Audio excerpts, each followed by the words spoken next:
Hi guys, and welcome back. Hello. So today we're going to be talking about identity and how we identify as individuals and how society pretty much views us. So let's get to it. I'm sure that most of you are familiar with the acronym LGBTQ. Well, some may not be with the Q's at the end, but the Q's at the end are queer and questioning. And within those labels for the LGBTQ, there are also sub-labels for each of them. So, for instance, for lesbians, just to name a few, there's like femme, there's stud, there's butch, there is andro, there's lipstick lesbian, there's chapstick lesbian. Some of you may have heard some of these before, others it may be new, some were actually new to us.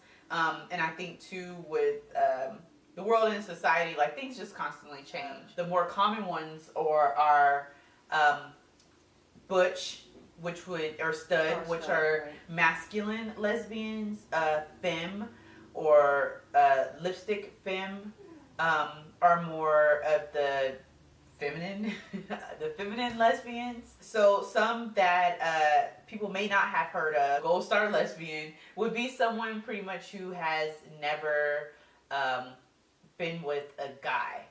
And when I say been with a guy, I meant have sexual relations with like a man. Like they are a true lesbian. Not that there's anything funny about that, okay? We do appreciate you gold stars out there. And then there's also like a chapstick lesbian who would be someone is like a soft butch. So they're not like completely masculine, but they are like a softer version. And then there's like a blue jean lesbian.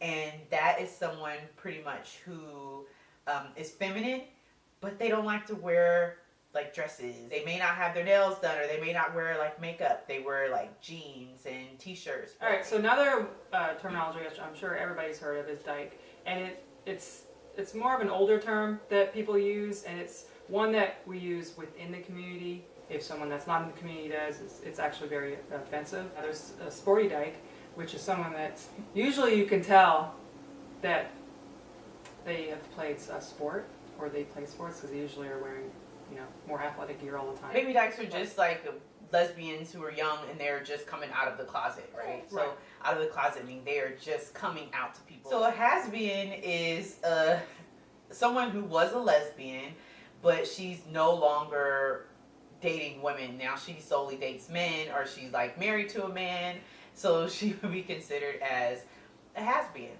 A lug. A lesbian until graduation. So that's probably someone that would be, maybe experimenting in college. So if you want to find out more, there is a lot on the internet about that. Make sure that you want to be PC, which means politically correct. Don't go up to people and be like, hey, are you a gold star lesbian? That may not be appropriate. It's not PC at all. Right. How I identify, or what I identify with, is I don't necessarily identify with just one of those terms, or even one of those terms. I've always, if someone were to ever ask, I usually just say I'm gay. I don't think I've ever said, oh, I'm a lesbian. I'm a little andro, I'm a little sporty, and a little chapstick. I don't feel like I fit like in either one. I wouldn't say I'm super femme at all. But I still consider, I have parts of me that I consider to be feminine. I don't wear dresses. I used to sometimes try to conform and wear dresses, but I haven't worn a dress in a long time. I don't remember the last time I actually wore a dress. And how I identify is I don't like labels. I don't like for anyone to put me into a box. I guess if I were to identify with something, I would say that I'm femme. I'm not girly. I don't always wear makeup. I never have my nails done. I don't always have like my hair done. I don't wear dresses.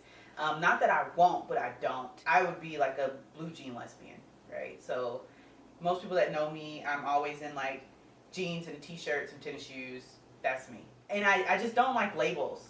I feel like I love who I love, and I don't consider myself to be lesbian or gay or straight or bisexual. Like, I'm with who I'm with. I love who I love. So how society, or I think society views me, is they see me as this uber girly girl, and I'm not. Also, there's a stigma of femininity equates submissiveness. That's not true. Number one, I am nowhere near submissive.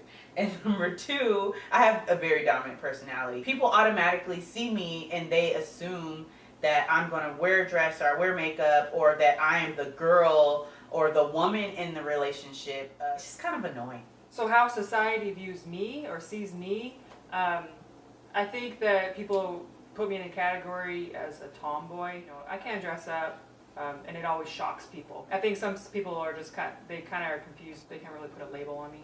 I cut my hair off, like it was actually really short. I went into Trader Joe's, and the lady that worked there, she's like, "Excuse me, sir," and I was just like, and it just really irritated me because it like kept on happening over and over and over. I think it bothered me so much because I'm like, I'm a woman, like. Just because I cut off my hair doesn't mean that you can automatically assume someone with short hair is a guy, right? I'm a woman. I love being a woman. Don't want to be mad just because I cut my hair off. And that's just kind of the way it is. I think some people wonder how we're going to raise Jo. We just don't want to subject her to anything. If she wants to wear pink, if she starts to dress herself, or she wants this or that, it's really not a big deal. Right now, we just kind of put her in whatever we think is cute. And we don't want people to think that just because we are a same-sex couple, that we are going to try to have her conform to who we are. We're going to be 100% supportive of whoever she decides to be and whatever she decides to do and how she wants to dress, and we are okay with that. All right, guys, so that is it for our video today on identity. We hope that it sheds some light on our community. And if not, always feel free to leave us some questions down in the comment box. All right. Thanks for watching, guys. Bye. Bye. Hey, everyone. Like what you see? Make sure you tune in every Sunday. And remember to like, share, and subscribe.